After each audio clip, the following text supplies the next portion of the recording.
Good afternoon to everyone, and goedemiddag and welcome our Nederlands colleagues.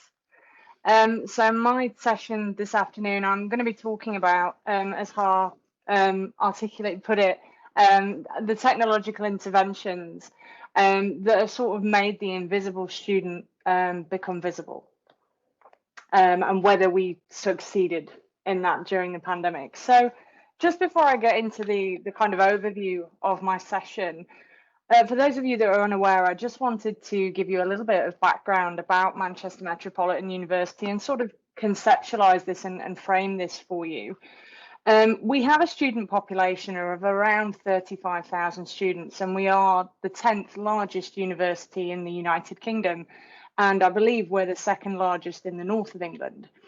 And the reason I say that is the things that I'm going to go on and talk about, for colleagues at other institutions, I want to offer some assurance that what we delivered and the things we've been able to achieve, we have been able to demonstrate those at scale.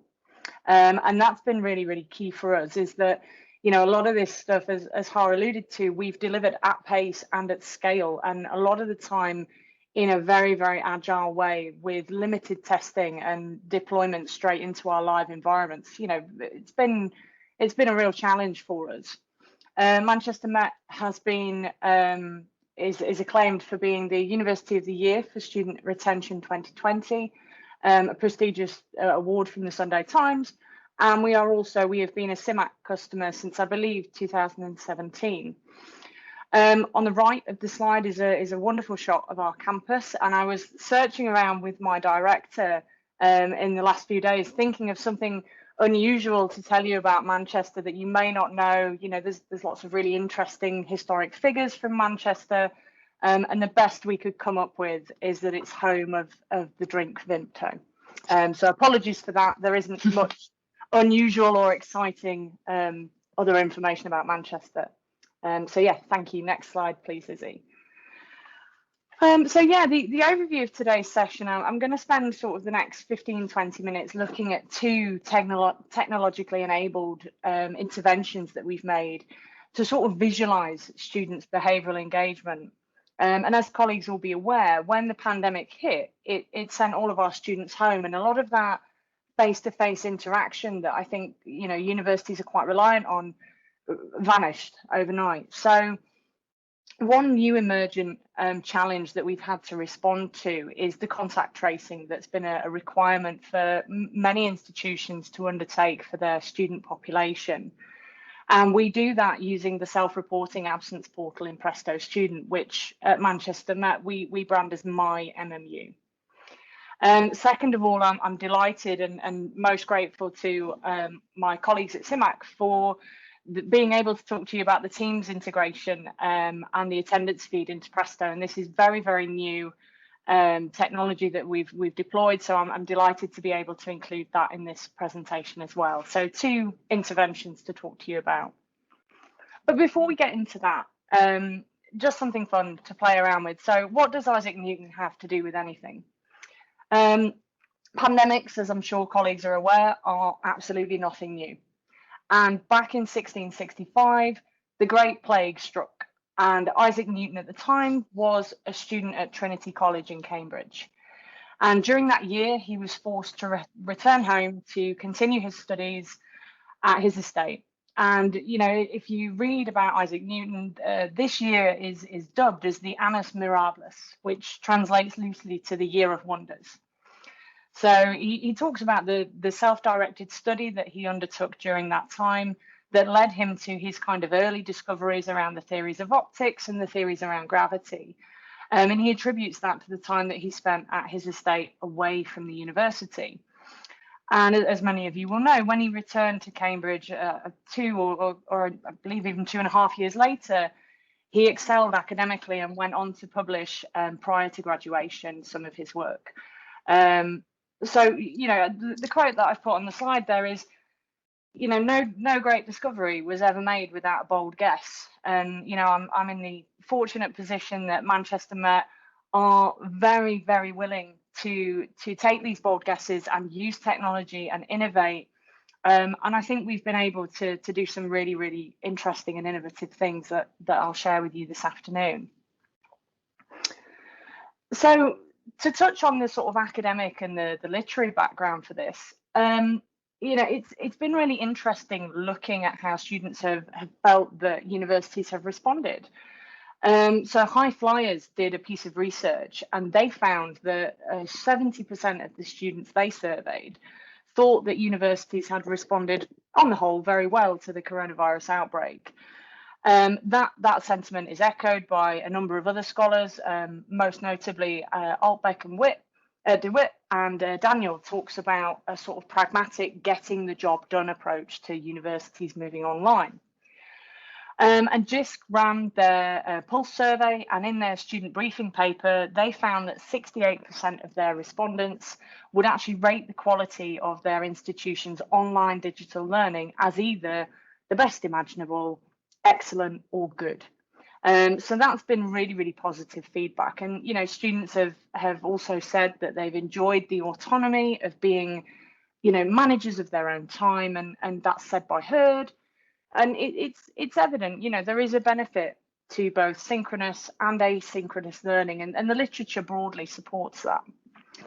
However, to balance this argument, it's not been without challenge. And, you know, Pam talks about this institutional unpreparedness. And they comment that, you know, a lot of students who were isolated in their home countries, for example, students in China couldn't access Google services without a VPN. There were, you know, issues with time differences and, you know, access to resources. For example, some students accessing educational materials on their mobile phone, for example, and they're being hefty charges by data carriers, which, you know, in some countries were waived. And also about this, you know, digital poverty and access to safe study spaces. That has been a whole other discourse that's been emergent that, you know, maybe universities haven't been as responsive to as potentially they should have been. So yeah, it's a balanced argument, and I think the literature supports that, and it's about how do we capture that behavioural engagement. And so a number of scholars have spoke about behavioural engagement as a marker, an indicator, if you will, of engagement. Ku talks about the time and effort that students have devoted to activities that are sort of linked to their desired outcomes, and Trowler extends that definition, talking about the reciprocity between institution and student, you know, to enhance both learner outcomes, but also reputational for the institution. So it's that reciprocal relationship. But Krauss notes that, you know, behavioural engagement alone is a limited indicator of engagement. It's part of a suite of engagement behaviours, so that time at an activity is limited, but nevertheless it is useful and meaningful. So yeah, where were we? So yeah, talking about the kind of indicators of engagement, and the graphic on the right of the slide there by Borup, Graham et al. Talks about the facilitative factors, the characteristics, the environment, and the course environment, and then the indicators of the engagement. And this is really where, I guess, the work that we're doing comes under the behavioural category of that, and it's linked to the desired outcomes. So one of those behavioural engagement markers is the student contact tracing piece, which I'm going to talk about next. And I suspect this is where most of the questions and most of the interest will arise. So again, just thinking about what Ha said in the introduction, if you want to pop your questions in the chat, or if you just want to hold them to the Q&A and ask me directly, I'll be happy to field those. So yeah, let's talk about this as an overview. So just to review the project. This brief was approved on the 21st of August last year, and it was fully operationalized on the 14th of September. Now, for those colleagues in the room, you'll be able to see there's not much time between those two dates. And I am extremely grateful to Izzy, Christian, and the team at Simac for their, you know, responsive and collaborative approach working with Manchester Met, because we had recently moved to a block delivery model at our institution, and we were one of the first universities that was going back to campus teaching in the autumn semester. And this was really critical for us in our return to campus preparations. And obviously, for those of you that follow the national media, you will know that, you know, we were one of the first institutions to have halls of residence lockdowns. And this project was really, really tight time-wise. So again, for colleagues at other institutions looking in, this was delivered at pace and at scale. There was no pilot. And the first stress test of this was in our live environment. And at the height of the reporting, the process was handling around 200 cases a day, just to give you a sense of the scale. It's been acclaimed as sector leading. We were the first institution, again, Izzy, colleagues, correct me if I'm wrong, we were the first university to do this, and we developed the specification. And I believe this has been resold to a number of other institutions by Simac. It allows us to make accurate evidence-based decisions. And again, that, you know, those decisions to isolate halls of residence, I'll come on to those later in the presentation. This has enabled us to work really closely with Public Health England and provide really detailed reporting, both externally to, you know, regulatory and the office to students, but also to our internal stakeholders for, you know, other reasons as well.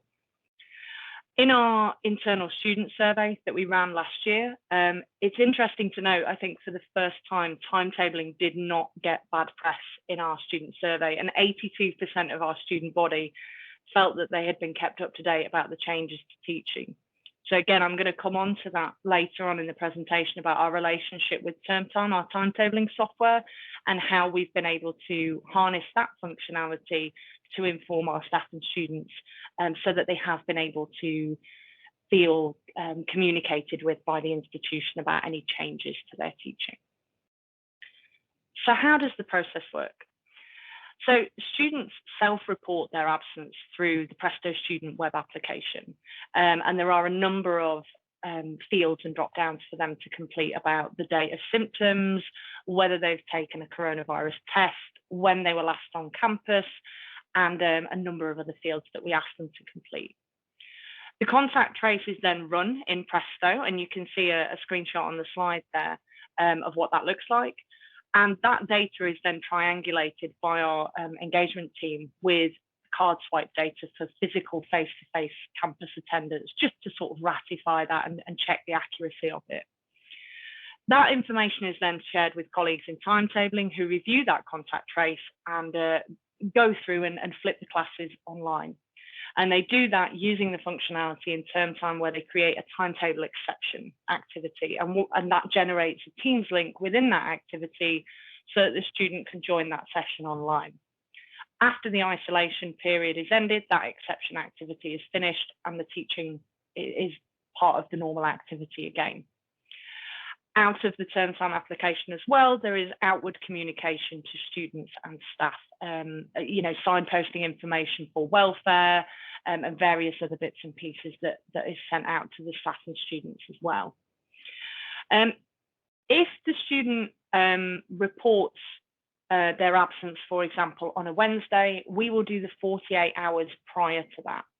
If there is no date of symptoms starting, we will take the date of the first test, the COVID test has been taken.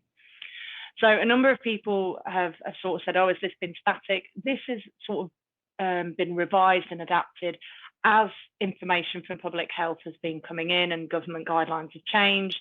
We've been able to be flexible with the periods that we're using. And similarly for the isolation period, I believe it was 14 days. I believe now it's 10 days. So it can be flexible with the dates. So obviously, once we've done that, we have a wealth of contact tracing reporting information, and that data is held in Presto. So that is exported out, and we can use that by, you know, consuming that with other teams such as strategic planning, use it to report to the office to students. We also have a centrally held sort of restricted permission spreadsheet within education management that we keep information about student contact traces. We hold data about the number of timetable classes that have been flipped. And again, this is really useful information for us to inform our stakeholders of the volume of teaching that has been face-to-face, online, the volume of student cases that we've had. And again, it's useful for our stakeholders if we need it for other purposes. So on the next slide, there is a graphic for you, just to give you some sense of scale and the reporting that we're able to do. And this is from our strategic planning team. And you can see, again, apologies if the numbers are small, but the big spike of student positive cases is aligned with our mass testing in our Burley and campus halls. So again, apologies if you can't see this, but this is during October, when our students were first coming back to campus and at the height of the kind of outbreaks that, you know, some of you will remember from the national news. So talking about the national news, I'm sure I don't need to remind any of you about those posters, but here they are if you hadn't seen them. And here are some of the headlines. And the reason I put these up here is, you know, media traditionally is really, really good at misrepresenting or misquoting universities. And often I feel like some universities really struggle to give accurate numbers.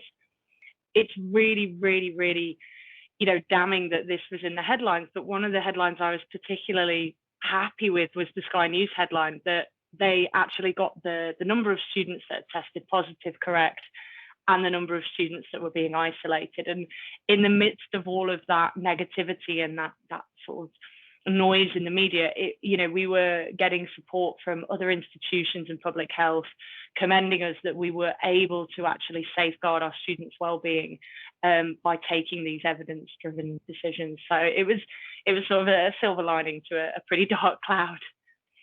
So that sort of wraps up our contact tracing session. And again, if you've got questions about that or you want to talk about it more, we can dig into it in the Q&A.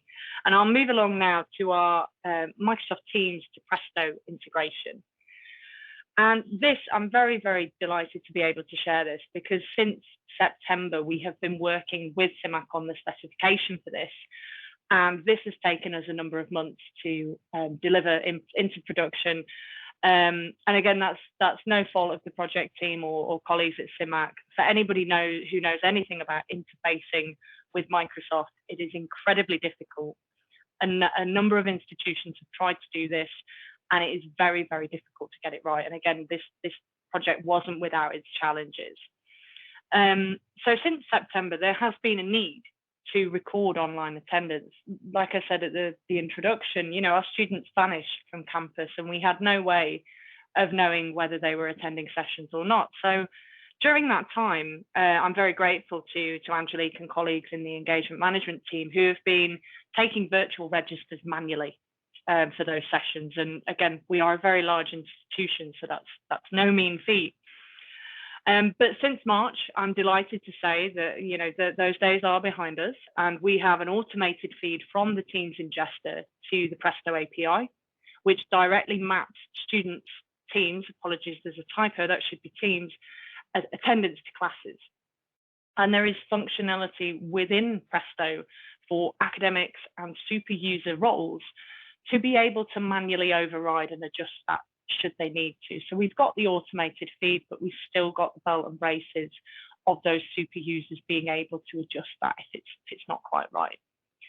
Also, that automated feed handles co-located activities. So, you know, two activities that are taking place in the same room at the same time, and students that are signed into sessions as guests. So where they join an online team session, not using their university credentials. So it will bring those students through as guests. And you can see here on the screenshot that it actually tells you in the top left below the session, 4 students joined this session as a guest. For those of you on the call who may be of a technical ilk and you are interested to understand the architecture, I am happy to have a conversation with you offline, but for the purposes of this webinar, it wasn't appropriate for me to get into all of the technical architecture, how it's done, but it's very clever behind the scenes. Also, the image on the slide, I would just say the students have, I believe, Izzy will confirm, have provided consent for their images to be used. And this is an institution that have provided this exemplar for Simac with all of the kind of commercial rights. It looks exactly the same in the MMU interface, but it's, you know, I just want to be transparent that that isn't one of our images, but it looks exactly the same. So you've got the student name, the student ID, and you can see there that the green is that the students have attended, and the red is that the student was absent. And again, like I said before, you can adjust that and tweak that as you need to. So what does this newfound visibility tell us? So it's fantastic that Manchester Met has all of this information, but what have we been able to learn from this? So, scholars have said anecdotally, Lowe says it in his thought piece, that there was low attendance for these live synchronous sessions, and where universities were offering face-to-face teaching, that there was low uptake. So that was what the feeling was in the sector. Another scholar had actually found that student attendance was much better, 20 times better than face-to-face delivery. And in some online sessions, there was 100% attendance. And broadly speaking, the data that's emerged at Manchester Met has broadly supported Shenoy. And we've actually found emergent behaviours that, 6,300 students have reported absences. So they've maybe self-certified a COVID absence or another absence, and they've actually gone on to attend the live synchronous session. And being able to have that data from the MS Teams feed and the contact tracing data has been really valuable, because historically that behaviour just wasn't happening. If a student was unwell and it was a particularly dreary November day and they had to take the bus into campus, they would just declare that they were sick and they wouldn't go on and attend the session. But now this ability to attend online synchronously is being taken up at MMU, which is fantastic. It is really important to caveat all of this, though, as I said earlier in the sort of academic grounding to this session, that just tapping in, swiping in, it's a passive behaviour, and that needs to form part of a wider suite of engagement behaviours. So it's not just behavioural engagement we need to think about, but it needs to be supported with other behaviours. So to sum up and to look forward, so what does this mean going forward to managing engagement in the new normal? I think it's taught me that universities can respond in a very agile way. We delivered contact tracing in 6 weeks, and I'm very proud of all of the team. Some of the colleagues are on the call here with me, and Simac colleagues as well. Similarly, there have been challenges. So the Teams integration took us much longer than we would have liked. However, we are very, very fortunate to be an institution now that has that visibility of the invisible. So we are able to engage with our students. We are able to signpost them to additional services. And Mundi has argued that monitoring that engagement going forward is going to be really, really valuable in the new kind of hybrid world that we find ourselves in. So the pain that we've put ourselves through and the pain of being one of the first institutions to go back has actually, we've reaped dividends from that, because now we're in an advantageous position that we can build from that and we can learn lessons from what we've done. And Helen Fitzgerald say as well that that hybrid approach is going to be really beneficial for staff and students with these different kinds of interactive activities and moving away from traditional pedagogies such as lectures and the face-to-face classroom. Again, attendance is up. In some areas, satisfaction is up. There is a question around, of course, value for money and the value in face-to-face, but it's the pedagogy has been complemented by this additional suite of things that we're able to offer our students. But it is, of course, important that there's lots and lots that we want to tell our students and we want to get across to them. And I think Greener encapsulates this in his quote so very, very well, that knowledge transfer isn't enough and that there is just so much that we want to tell them, but it doesn't work that way. They have to learn these things for themselves and they have to engage autonomously, and it isn't enough to just turn up. And that's the same for this session. I think I could have spent much longer talking to you about all of this and how we've done it and all of the things that we've struggled with and grappled with and how all the architecture works. But I think in a way that takes the fun out of it. And I guess you just have to learn for yourself.